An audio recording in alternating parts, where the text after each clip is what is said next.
بسم اللہ الرحمن الرحیم۔ اللہم صلی علی محمد وعلی آل محمد۔ السلام علیکم۔ جیسا کہ میں نے اپنی گزشتہ ویڈیوز میں ناموں کی اہمیت اور عادات کی اہمیت کے بارے میں آپ کو بتایا تھا، تو آج ہم تاریخ پیدائش کے عدد کے بارے میں بات کریں گے۔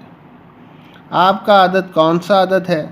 یہ ایک سیدھا سادہ سا سوال ہمارے آپ کے لیے، سب کے لیے بے حد اہمیت رکھتا ہے۔ آپ کو یہ معلوم کرنا کہ 1 سے 9 تک کے اعداد میں سے آپ کا تعلق کس عدد سے ہے، ایک لحاظ سے یہ معلوم کرنے کے مترادف ہے کہ دنوں، مہینوں، ستاروں اور وسیع تر کائنات کے اس نظام میں، جس کے تمام پیچیدہ حساب کتاب کی بنیاد 1 سے لے کر 9 تک کے اعداد پر رکھی گئی ہے، آپ کا اپنا مقام کہاں ہے؟ اس مقام کا تعین آپ کی تاریخ پیدائش سے ہوتا ہے، کیونکہ انسان کی تاریخ پیدائش ہی اس امر کی نشاندہی کرتی ہے کہ اس کا عدد کون سا ہے۔ یا الفاظ دیگر وہ کس عدد کے زیر اثر ہے۔ عدد کے اس تعین کے لیے کئی طریقوں سے مدد لی جا سکتی ہے۔ پہلا اور سیدھا سا طریقہ عدد کے تعین کا یہ ہے کہ آپ جس تاریخ کو پیدا ہوئے، اس تاریخ سے آپ کے عدد کا پتہ چلتا ہے۔ اس طریقے کے مطابق جو لوگ کسی بھی سال اور کسی بھی مہینے کی، یہ ذرا غور سے سنیں، جو لوگ کسی بھی سال اور کسی بھی مہینے کی 1، 10، 19 یا 28 تاریخ کو پیدا ہوئے ہوں، ان کا عدد 1 ہے۔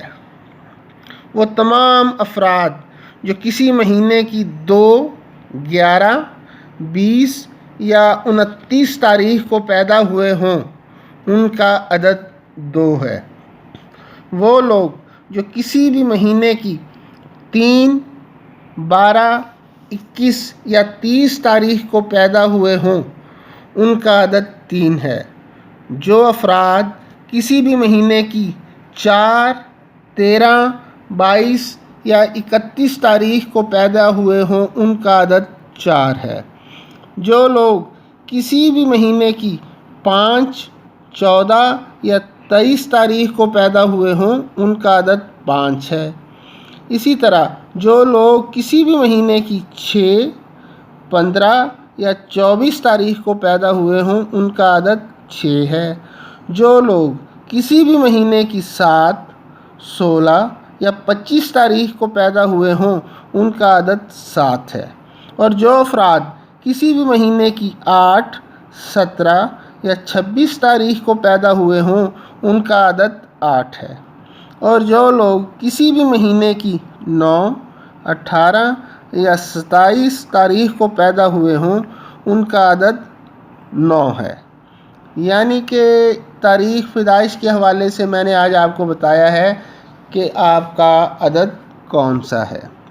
دوسری بات، تاریخ پیدائش کے حوالے سے عدد کے تعین کا دوسرا طریقہ شمسی یا عیسوی تقویم پر مبنی ہے، جس کا ذکر ہم آنے والی ویڈیو میں کریں گے۔ تب تک کے لیے اللہ حافظ۔ میرے چینل کو لائک کریں اور سبسکرائب کریں۔